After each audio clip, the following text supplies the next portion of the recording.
We've all heard the expression like a hot knife through butter, and a sharp chainsaw blade is no different. Chainsaw blades need regular sharpening if you're wanting the machine to perform at its best.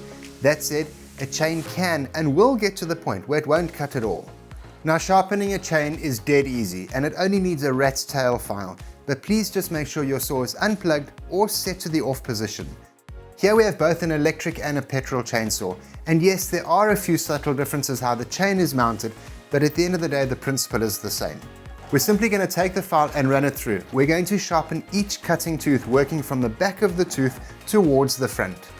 Now these files are designed to be pushed only, not pushed and pulled, and to run straight, meaning you shouldn't be rotating it. Just set the file at roughly 30 degrees from the chain and run a few passes through the teeth until you can feel that the edge is sharp. Now you'll notice that the direction of the teeth alternates. I find it easier to do all the left-hand teeth first and then all the right hands.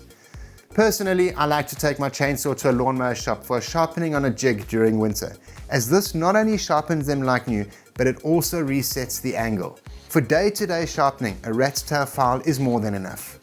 Now while we're here, there are two very important things on a chainsaw that form part of basic daily maintenance. Firstly, make sure you have chain oil in the machine and that the oil is being sprayed when you cut. Just run the saw at full speed close to the surface and you will see splats of oil. If the bar starts turning white, your oil has run out. Secondly, if you've been cutting soft fibrous plants such as wild bananas, open and clean the saw. These parts of the plant hold moisture, which results in rust damage forming on the chain, and this becomes a weak spot. After a few months of no use, the chain can break. Been there, done that, got the t-shirt. Now chainsaws need to be treated with respect, but they are brilliant tools, and as your confidence levels grow, so will the size of the branch you can tackle.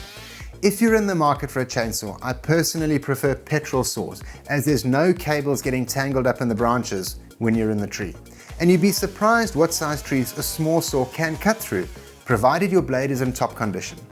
Now sharpening a chainsaw blade is really simple and it's going to make a huge difference in cutting those branches down. For more videos like this, check out the blog on the website. Get to builders, get it done.